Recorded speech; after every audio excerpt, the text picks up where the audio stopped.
right. Hello, students. We are doing our next lesson here, which is a case study, Human Impacts on Biodiversity. And here in Moab, Utah, it is Jeep Week, so we have lots of people coming in to use the beautiful Red Rocks to recreate. So there's so many ways to recreate in the land here, from mountain biking to taking Jeeps and UTVs or ATVs, all-terrain vehicles, side-by-sides they're called, up onto the rocks, exploring the different Martian zones, that is, if you've ever been to Moab, characteristic here.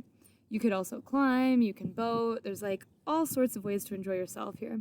And with all of that, I've been thinking a lot, like how do we as humans impact this area? Like how much can this expansive, there's a lot of wilderness area around here, oftentimes managed by the Bureau of Land Management, and other, sometimes managed by the National Park Service. We have 5 different national parks in Utah, the closest ones being Arches.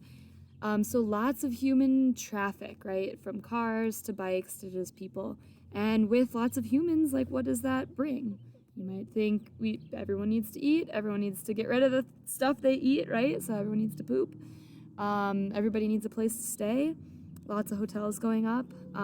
Everyone needs water. We are in a desert. So what does it look like when, again, remember back to our live lesson on Friday, when people bust the crust and all that sand goes up into the mountains, it decreases the albedo, increases the absorption of the light, increasing the runoff. Evaporation happens earlier. We have less water stored then for all the people who come out here. So all these things are things to consider, and I'm excited to see what Smart Sparrow has to say about it.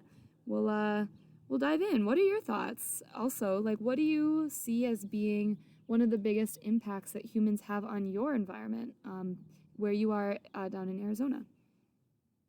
And here we're specifically talking biodiversity. So we're going to learn about different ecosystems and biodiversity. What effects has human activity had on biodiversity? We're going to learn what are the impacts of changes in biodiversity, like why does it matter? Why do we care about changes in biodiversity? And then we're going to talk about making economic and political decisions. So, changes in Earth's climate, wildlife, and natural resources have an array of causes. Over the last 2 centuries, many of these changes have been instigated by human activity. In this lesson, you'll explore the difficult decisions scientists, politicians, and activists are making today to help sustain human life and the Earth that provides it. Here we have a picture of a tiny Earth ablaze and held in open human palms. I'm glad they clarified what kind of organism those palms were. Anyway, learning objectives. Identify economic impacts of responding to changes in biodiversity. So we'll talk about like what's the money behind these questions of human impact. What's the politics behind it? Political responses. We'll evaluate economic and political costs and the benefits of the current biodiversity crisis, and we'll use a model to demonstrate how changes in biodiversity affect the current economic and political climate. So let's make some observations. Good place to start. As you've seen so far, Earth is dynamic and a changing planet, especially in the last few decades. Recent data have shown that Earth is warming and that warming has consequences. Which of the following have you noticed or heard about? Select all that apply. So go ahead and select the ones you've heard about. Spikes in the cost of produce and other crops, increased flooding and storms, dying coral reefs and coral bleaching, drought and sources of water drying out, or all those new to you. You can select one or all. Well, really, you can only select this one if you don't select the others, but. Okay, so do you know, mouse over each question for the answer. What happened to wheat in 2018? There was a 20% price spike in wheat in US and European markets over just a 3-week span in 2018. How many more storms Earth had in 2019 than a decade earlier in 1989, or 2 decades earlier? There were 11 named tropical cyclones in 1989, and 2019 had 18 named storms, so an increase there of 7 storms. How is the reef size of Germany responds to a warming climate? Australia's Great Barrier Reef is Earth's largest living structure at approximately the size of Germany, or half of it's dead, and half of it is dead or dying. What parts of the world have experienced the greatest drought? The world's worst famine was caused by a 3-year drought in northern China in the late 1870s. Between 9 and 13 million people are estimated to have died as a result. Wow, so those are some pretty incredible facts to observe. Yeah, and there's the bleached coral. Sad. Oh, so go ahead and just select. I guess I have to select my answer. Here we go. Yeah, can you think of any other changes? Okay, so exploring different ecosystems. Identify the places you know. To explore the effects of human activity on different ecosystems, we have to first understand what an ecosystem is. You are probably familiar with a few already. Click here for biome definitions. Okay, so here we have tropical rainforests, hot and humid regions near the Earth's equator. We have temperate forests between tropical and boreal regions, characterized by deciduous trees which lose their leaves in the winter. Can you think of the other type of tree that does not lose its leaves in the winter? We might call those evergreen trees. Example, pine trees. Then we have the desert. We're familiar with that. Barren, often sand-covered land with little to no rainfall. Coral reefs, underwater ecosystems characterized by stony corals and other marine life. Boreal forests or taigas. Those are the forests near the poles of the Earth that reaches freezing temperatures for half of the year or more, characterized by coniferous trees. Grasslands, lands where the vegetation is mostly grass instead of trees or shrubs. Tundra, flat and treeless Arctic regions of Europe, Asia, and North America due to the low temperatures and permanently frozen subsoil. Rivers and streams, which are bodies of water flowing between the banks of a channel. So yeah, maybe identify what's the closest river or stream nearby you. And then have you ever been to a wetland? I grew up in Wisconsin. We had tons of wetlands and they're beautiful. Lots of sandhill cranes, lots of birds. This is land flooded by water, permanently or seasonally, where vegetation consists of aquatic plants that have adapted to the hydraulic soil, or hydric. Hydric meaning full of water. And really, a wetland is a place that there's a measure of how much water will permanently stay there. Okay, so those are all cool definitions. I'm going to pause so I can write notes. I'm going to give you time, pause the video, and write notes on each one of those. Maybe identifying, how many have you been to? How many of these different biomes? Identify each biome or natural community below.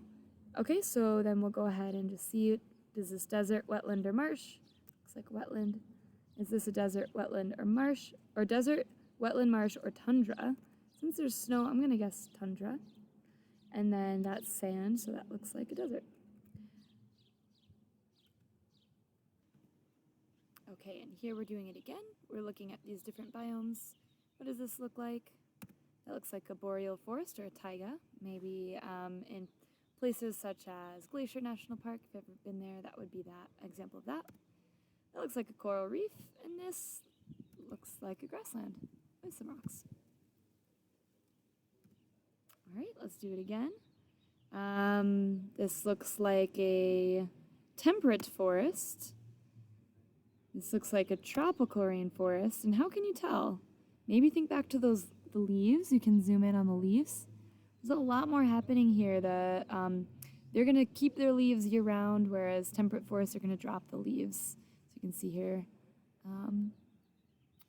Yeah, you can see some ferns in the bottom. You have things like epiphytes in the tropical rainforest that grow on top of things, because there's so much competition in a tropical rainforest, all competing for sunlight and nutrients.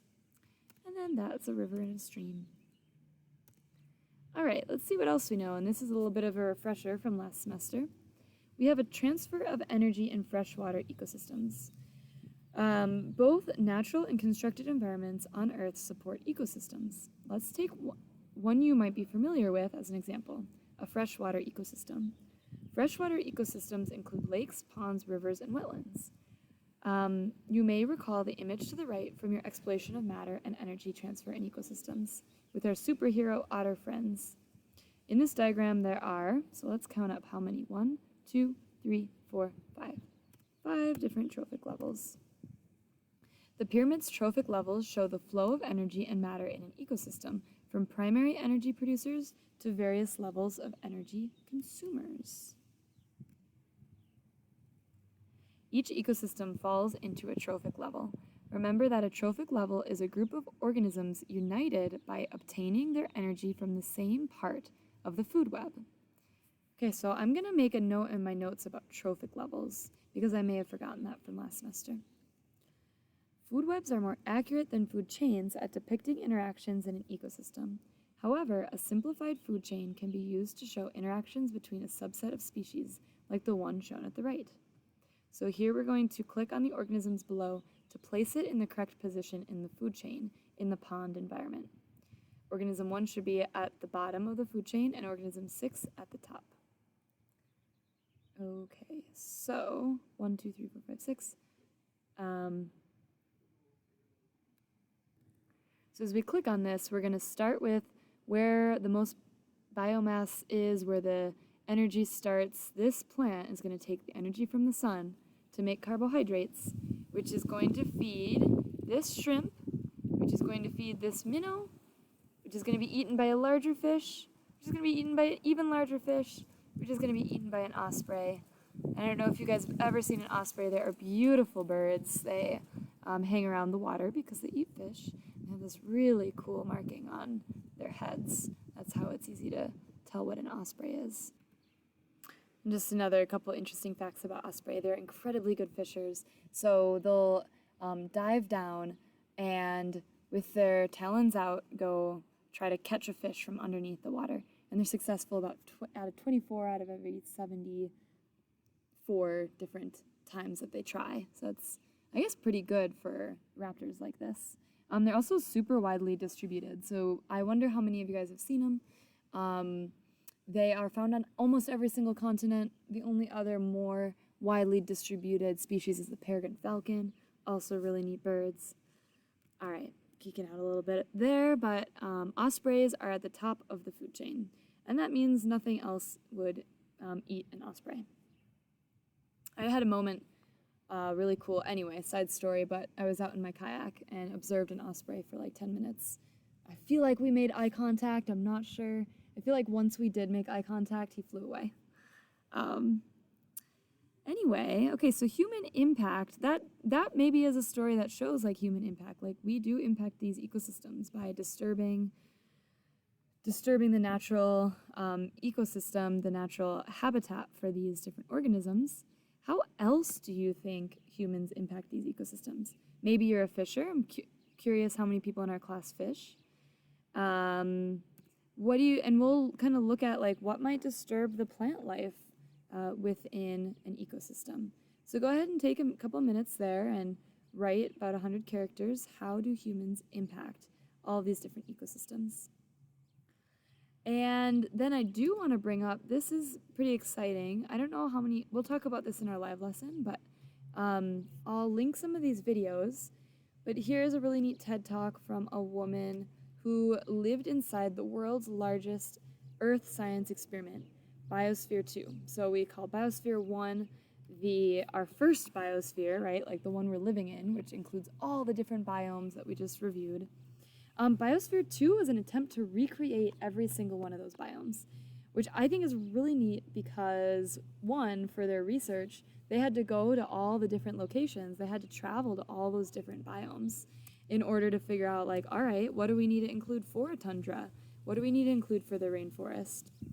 And then if you watch the video, it's really neat because she describes the cycling of oxygen and carbon dioxide and really gets at this fact that everything's interconnected. So the food that they were eating, she was basically like re-eating herself, not in cannibalism really, but in the terms that the carbon that she breathed out was used by the plants within this enclosed space, and then she ate that again, which I think is really neat. All right, so Ponds, like other ecosystems, can regulate and recycle themselves. At the beginning of autumn, surface waters cool. The cooler water is more dense and sinks to the bottom. Nutrients are cycled back to the top with the warm water. The density difference between warm and cool waters decreases, and thus the energy required to mix pond water is reduced. Spring brings a second turnover of nutrients as the weather warms after the winter. When temperatures, populations, or rainfalls fluctuate, the organisms in a freshwater pond are able to accommodate those changes until the conditions of the ecosystem return to normal. The effect is very similar to how the human body adapts to changes to maintain homeostasis, just on the scale of millions or billions of organisms interacting with each other. Okay, so this is a cool way to look at ecosystems being self-sustaining. Here's the pond. All right, so what happens in the winter?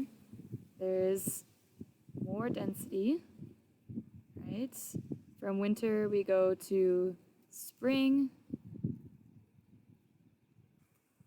Okay, so taking a step back here, the darker color here, you can see down here, dark is cold, light is warm. So if we start at winter, that's going to be all dark. And then there is, as we move out of winter, we have spring turnover. And that's because there is the sinking of that heavier water down to the bottom. So as spring happens and we have early summer, it's still warming up on top, deeper down below. And then late summer happens and it's becoming more and more equal as it warms up. An early fall, and then there's a second round, fall turnover as the density becomes, as it starts to cool again. Okay. Did you know that freshwater ecosystems naturally share resources between habitats? The ecosystems in rivers and streams, for example, bring salts and nutrients from the mountains to lakes, ponds and wetlands at lower elevation, and eventually they bring those nutrients to the ocean. These waterways also enable migrating species like salmon to bring nutrients from the ocean to upstream freshwater ecosystems. So it's crazy to think there's so much movement between all these different ecosystems, and that's really important for cycling nutrients. And those nutrients can be things like carbon, nitrogen, phosphorus, all the things we need to build up our macromolecules like proteins, nucleic acids like DNA, lipids, and carbohydrates. So ecosystems respond systematically to maintain an equilibrium. Let's explore other ways in which ecosystems respond systematically to maintain equilibrium. Ice is less dense than water and floats atop a pond during the winter, insulating the creatures that live in it from the cold temperatures. So the question is, if the surface of a pond freezes over, how could the species in an ecosystem adapt to survive? Which do you think would happen? Migration, a movement of a population to a warmer climate during cooler seasons, which is maybe would work better, but not necessarily in a pond. Diapause, which is egg development, is paused when temperatures are cold. Decimation, some species cannot always survive winters. Brumation, a suspended state of animation, similar to hibernation that some amphibians enter during winter. So I know that word from having a snake. If you guys have snakes, they go into brumation. Adaptation, a structural or functional result of natural selection in an organism, making it better able to survive and multiply in its environment. Dehydration, a net loss of body fluids impairing normally body function, or starvation, long-term deprivation of nutrients. Which one do you think would be specific to a pond ecosystem surviving? All right, and here we find migration. Well, unlikely in a pond, probably maybe could still happen if we're talking about things, not just fishes. Diapause, brumation, adaptation, decimation, dehydration, starvation, those are all maladapted responses. Those are not going to lead to organisms living longer due to that stress of cold. So, all right, so now let's connect that same stress to something that is human-caused. Much like the natural stressors we have just looked at, human activity can place stress on environments as well. The dangers are when human stressors are inflicted on great scales without giving the environment the opportunity to return to its equilibrium. If a stressor is more extreme, it could endanger the whole ecosystem. Which of these following human influences do you think could lead to the disruption or collapse of a freshwater ecosystem? Select all that apply. Could it be abnormal changes in temperature? Overfishing? Water conservation plans hopefully would help to maintain the water. For sure, introduction of invasive species if we pollute the water. Deepening pond capacity. Yeah, it could disrupt the pond, is my guess. I guess maybe it doesn't. They probably don't want you to say that. I guess if you have a bigger pond, maybe you just have a bigger pond. That's not going to actually decimate or destroy your ecosystem. All right, let's look at this example of Hurricane Irma, a social, political, and economic dilemma. So maybe take a minute to think about what these three different words mean: social, political, and economic. And what comes to mind when you think of that? One consequence of human activity is rising sea levels. As temperatures warm, land-based glaciers and ice formations melt, adding billions of liters of water to the ocean. Tropical storms like hurricanes and typhoons not only grow stronger off of warmer ocean waters, but also push more water ashore when they strike land, creating a higher storm surge and increased flooding.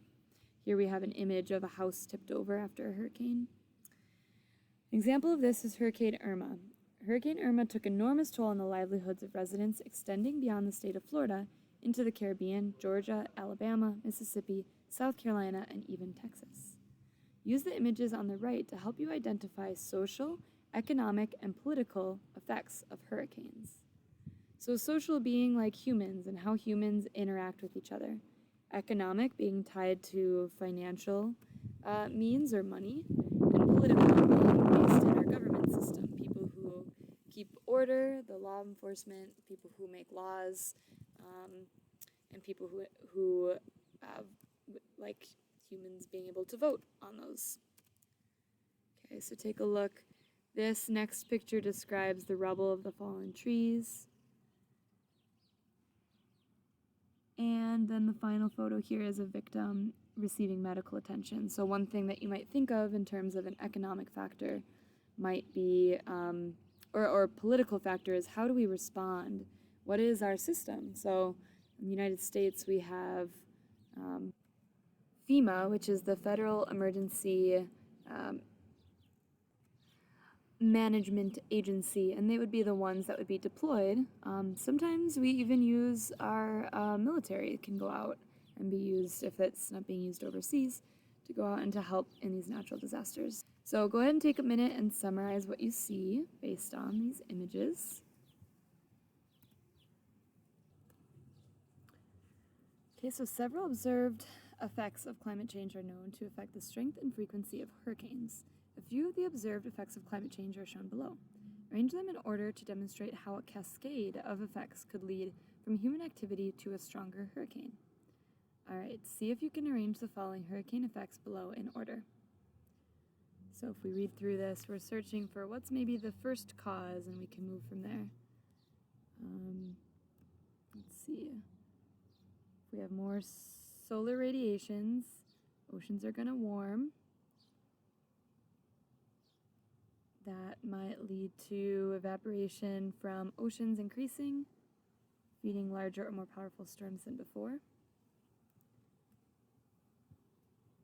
Oh, okay. A cause of more solar radiation is the CO2 and other greenhouse gases emissions rising during industrialization. Industrialization being more factories.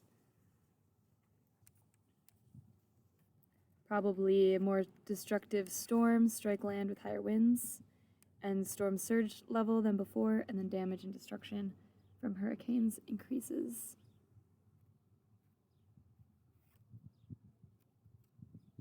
I think that looks about right.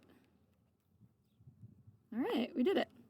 Great work. In the United States, almost 40% of the population lives in a relatively high population density coastal zone.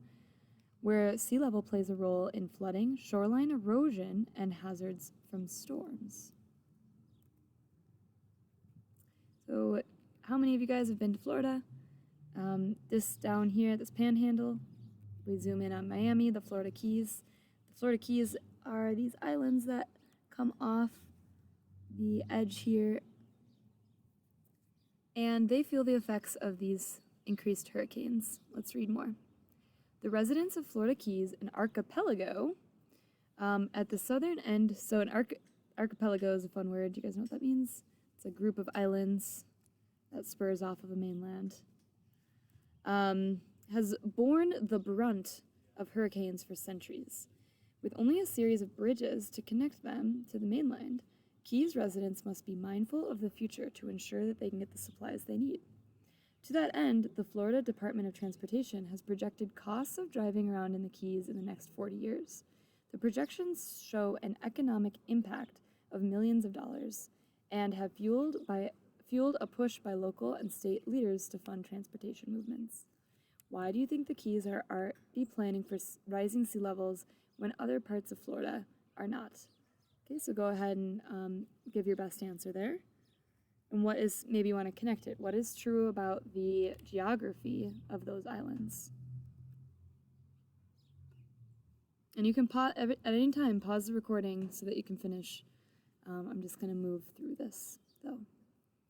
The Florida Keys. Okay, so analyze the political, economic, and social repercussions of powerful hurricanes affecting the Florida Keys.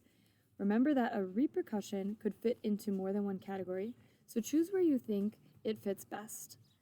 And a repercussion is like what happens because of the more increased hurricanes. Okay, so here we have our repercussions.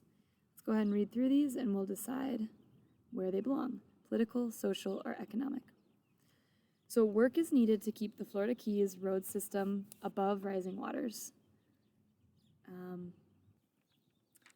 So I'm guessing since work allows people to earn enough to live, that would be profit, the economy. Also probably could go under social because that's affecting people's lives. And then, of course, all these things do go back to the political because these are decisions relating to the government, but they're about social implications, social ways to keep the society healthy, and that oftentimes revolves around having economic stability. So here we go. Next one. I think it's a reconfiguration of our community over a long period of time. This doesn't happen tomorrow. It happens over generations. That sounds like it deals with social issues. After 40 years, the roads maybe have to be raised again. So that's probably going to cost some money, but it also might be part of a planning process. The politicians might come together and make a budget for that, or have laws for that, so I'm going to put it under political. To keep 3 miles of road at the southern tip of Sugarloaf Key, a small island 15 miles up Highway 1 from Key West, dry year-round in 2025, would require raising it by 1.3 feet at a cost of $75 per million or $25 million per mile. That is a lot of money, and that would concern economics. Keeping the road dry in 2045 would mean it elevating 2.2 feet, a cost of $128 million. To protect against expected flooding levels in 2060, the cost would jump to $181 million. Again, that sounds economic. Buying out the biggest houses is certainly going to break the bank, and you don't want to be handing out giant checks for people for their second home or vacation homes. But buying out lower value properties, even though it may be cost effective, can raise issues of gentrification, and that's where more wealthy populations move into areas normally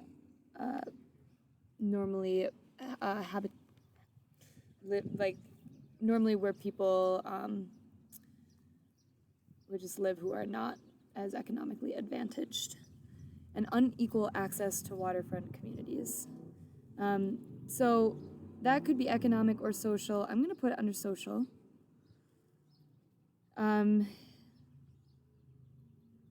Actually, I think that's probably more so economic. We'll put it there. But not raising the roads now could wipe over to access to 70 homes. That's going to affect a lot of societies and individuals.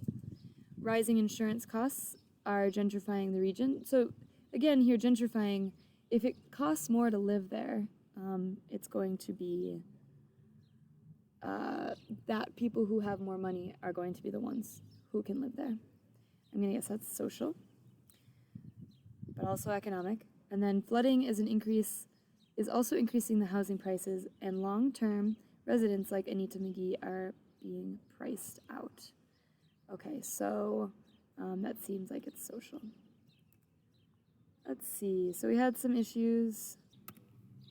All right, so I failed pretty miserably at this slide, so we're just gonna go ahead and, like I said, they're all very much connected. So I'll just show you what the answers are so you can get them right. You can get all your points. Political decisions. After 40 years, the roads may have to be raised again. Work is needed to keep the Florida Keys road system above water levels. The government is going to be able to provide those jobs. I think it's a reconfiguration of our community over long periods of time. That's going to be a political decision. All right, social decisions, keeping the road dry. I don't know how that's not economic, but we'll put it there. Keeping 3 miles. I feel like the program's a little bit funky, because that doesn't, like, these two are definitely not accurate. Anyway, if you run into these issues, let me know, and I'll try to help you out with this. Anyway, there's the answers. Take a look and make your screen match this. Okay. All right, so let's go to the Amazon. Venturing into the Amazon rainforest. Deforestation of the Amazon rainforest has been a major environmental concern for decades. However, the same deforestation has provided farmland, food, and shelter for the Amazonian people. Here we have an image of Brazilian cocoa farms, I guess you could say, cacao. Farmers collecting the cocoa fruits in a large pile, which is really cool. I took a bunch of students to Ecuador, and we harvested these things, these giant pods, and you slash them open with a machete and break it open, and the fruits on the inside are fuzzy and sweet, so you can eat the fruit, and then the seed that's left over, they bake out in the sun and then process it from there, which is really cool.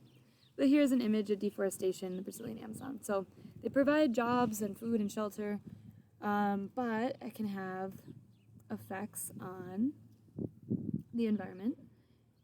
So if you clearing the Amazon, are you more of a conservationist or an economist? Debate over the Amazon has largely focused on two areas that find themselves at odds: economics and conservation. Identify which statement below would be best attributed to each group. With a population of over 2 million in the Amazon, a conservationist economists might argue that around 15%, an area twice the size of Japan, of the Amazon rainforest has been cleared for the livelihood of the South American people. Or, down below, a blank might cite that the prediction that clearing another 10% of the land will cause the rainforest to dry up in a savanna, and up to 2 billion tons of carbon dioxide be released back into the atmosphere. They want to be sure that we are protecting and minimizing negative impacts on the environment. So that sounds like a conservationist, someone who wants to conserve the environment. And this sounds more like an economist talking about the livelihood of people. So here it says, economists study financial stability through industry, while conservationists study protection of the earth. I'm going to go ahead and jot that down in my notes. All right, based on the facts you just learned, move the slider based on your current stance in finding a balance between conservationists and economists through policy. So basically this is asking, which do you think is more important? Protecting the environment, or thinking about the economic stability of a country and of people? Go ahead and select what you feel for that. There's obviously no grading on that. So let's take another example here and try to put them into two different groups. We have conservationists work to protect the environment versus economists to study data and build models around production, consumption, and transfer of wealth. Here's the first one. 1965's Forest Code in Brazil mandated that farmers in the Amazon could only purpose 20% of their land for farming. Okay, so that seems to me a policy that would work to protect the environment. 2012 Forest Code dropped the requirement of each uncleared land for each landowner from at least 80% to at least 50%, maintaining at least 65% of the Amazon. That seems again like that's aimed to protect the environment. More native vegetation could be cleared in the future since it was pardoned the first time. So that's looking at policies in the past to make decisions on the future. Removing vegetation can increase farming, which would increase production. We'll put it under economists. 2012 Forest Code pardoned the illegal deforestation before 2008. So this, if you pardon something, you say it's okay. So that seems like that's an economist's mindset. If you were working to protect the environment, you might not pardon the illegal deforestation. On August 28, 2019, a 60-day ban on the setting of fires used to clear land was placed in the Brazilian Amazon. So if you're banning fires to clear the land, you're working to protect it. And cease to prioritize industrial and agricultural business over environmental conservation. That's pretty typical of an economist's way of thinking. Oh wow, sorry. So I guess I kind of read that one wrong. I think this probably goes over here. If it dropped the requirement of each uncleared land for the landowner from 80% to 50%, so you're dropping the requirements. You can clear more land. Oh my gosh, and then cease to prioritize industrial and agricultural business over environmental conservation. So cease, to stop prioritizing the industry over environmental conservation. Okay, there we go. Reading very carefully, that's the right answer. We're getting the hang of the difference between economists and conservationists. Economics and conservation are always at odds, though. We're simplifying the breadth of positions so we can focus on their competing priorities in this lesson. This will help in the next activity. Now that we have more details, okay, now slide now based on what you think. Go ahead and do that. How do we impact biodiversity? Human activity in the Amazon has led to a clearly visible impact on its biodiversity. Take a moment to ponder the broader impacts of human activity on biodiversity.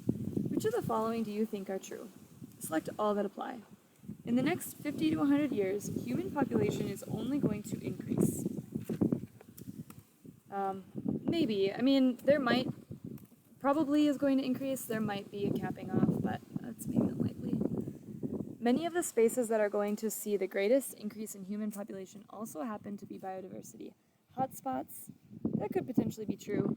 When we were in Ecuador, we did visit in the jungle what is called a biodiversity hotspot. It means that there is a certain number of different types of species all within one area. And that's maybe true. Urban protected areas are sometimes used to keep species from going extinct. Yeah, so oftentimes if the species has an ability to branch out into urban zones and those are protected, it's going to maintain habitats that might be disturbed.